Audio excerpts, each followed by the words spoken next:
On a night where Steph Curry and other key players sat out, it was Andrew Wiggins who stepped up as the first option, got a perfect complementary performance from Lindy Waters III. It was time that Waters matched his highest minutes he's played in weeks with his best performance, epitomizing the perfect role player game with solid defense and knocking down key three-pointers. So let's break it down. It makes sense that when the Warriors role players shoot well, it changes everything on the offensive end, especially with Steve Kerr's small lineups. Kuminga's got the ball and they look at the weak side to run their patent and pin down actions. Draymond's waiting first to read how the two shooters in the corner move around, so when Buddy first cuts through the hoop, Waters uses as a distraction to come off an actual pin down screen by Dre. His man and Zach Edey is ball watching, and because he's a big man, you know he will remain in a drop coverage and not come out to the perimeter to switch or contest. Waters now has a step on Spencer and is able to come off for the curl for a nice catch and shoot with no contest. Without Steph, Golden State had to rely on their motion offense even more than usual. We got our classic post split action with Green in the post. This action works extremely well against defenses that do not switch off-ball screens, so you can see the two guards try to read the coverage here. With the threat of a volume three-point shooter in Buddy Hield coming off the pick, Waters anticipates that his defender will concentrate on Hield just enough before slipping the screen and getting an advantage. To be fair, this is a very small window to fit, but thanks to Edey for not having his hand up, Draymond's able to get this pass through. Late rotation as the weak side low man and Jaren Jackson Jr., so there's no help as Waters gets a nice layup.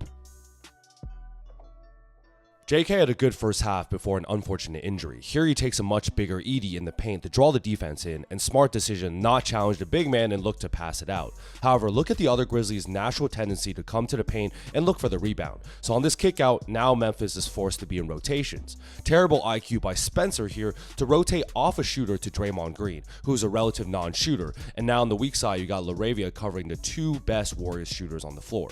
One swing pass and Jaren Jackson Jr. realizes he got 15 feet to close out, and Lindy Waters knocks this open three down. Timeout Memphis.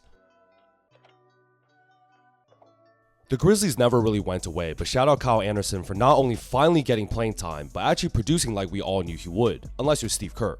Schroeder runs a pick and roll with Anderson, but the high IQ forward actually ghosts the screen to get an advantage, since he predicted his man in Desmond Bane will focus on the ball more. Now you got a soft double team on Schroeder and a 3-on-2 advantage on the weak side. Short roll pass to Kyle, and Wells has to rotate over as the weak side low man, with Jackson Jr. Xing out to the two weak side dubs. Too bad he's not used to running out to the perimeter, so Kyle makes the shortest distance pass to the corner for another open Waters 3. Let's run another pick and roll with Schroeder, this time with Jackson Davis. TJD's man in Jackson Jr. is so deep in the paint and the drop coverage, so Schroeder immediately attacks the paint to try to create something.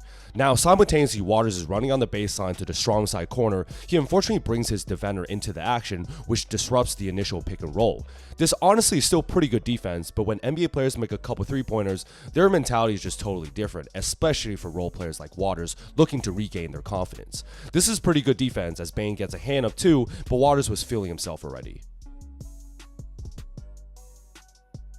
One of the daggers was the last Lindy Waters 3. With multiple Grizzlies on the floor, Draymond does not settle and instead correctly attacks the basket.